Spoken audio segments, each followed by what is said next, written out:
This tutorial is going to be a quick introduction to using Figma to make your Dungeons & Dragons maps. While there is another video about doing this, I do feel that their workflow is overly complicated and relies on assets that aren't open source, so it's very difficult for people to recreate it. So this one uses assets that are readily available to you right now. Old School Blue Dungeon & Dragon map symbols is a project made by Mark Gosbell. They're completely open source. You can download them at various resolutions. For this tutorial, I'm going to be downloading the 70 pixels per square project, and it contains all of these assets that we can use to beautify or add elements to the maps that we create. So the first things first, we're just going to choose to create a frame. So we're going to click down here, then we'll click there, and it creates our frame just like that. The dimensions that we'd like to use is width, that is 3,500, and height will be 2,450. So this is quite close to an A4 sheet of paper, but it also could be divided by 70. And so that's why I chose it for the dimensions of this board, because it's a familiar shape of a piece of paper. If you want to do something else that is also a multiple of 70, go ahead. Or if you choose a different asset pack, just make the squares the same size as the squares you're going to be using. Otherwise, you'll have to be resizing everything each time you import them. If you don't mind doing that, that's totally up to you, but I do. So this is how I'd like to do it. The first thing that I want to do is change, now that we have our board, is change the color of the board. So I want them to match the color of the assets that I'm going to be dropping in. So I've already used a color picker to get this.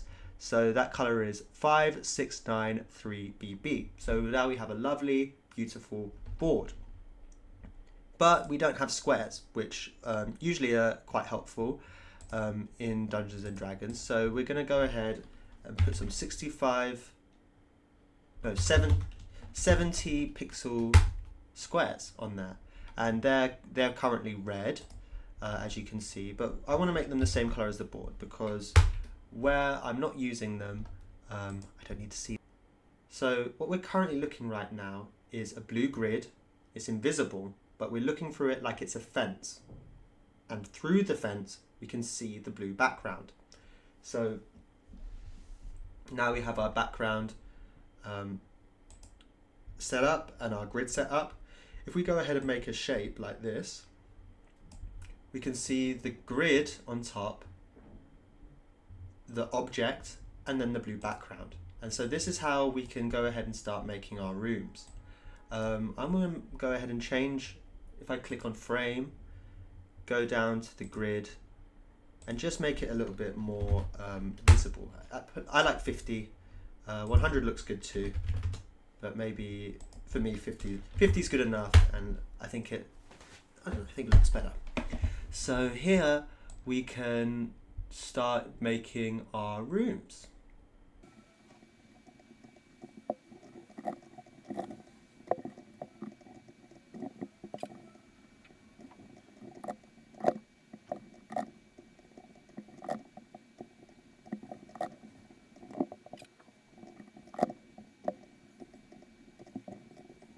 So now we have the basic map layout put there for us. In Figma, I'm not sure why, but by default these are not like pure white, so I'm going to go ahead and change them to that. So they match the assets. So all the colors I've picked here are arbitrary, but I want them to look the same as the assets, so it looks nice. So now it's time to just add the final touches. I'm going to go to the file that we've downloaded from this website here. I'll put the link in the description. We know that the assets are 70 by 70, the same as the squares, so we can just use these to populate our map. First of all, we can put in a staircase, an altar,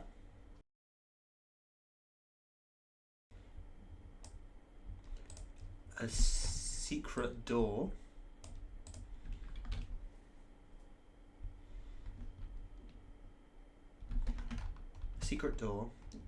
and some coffins.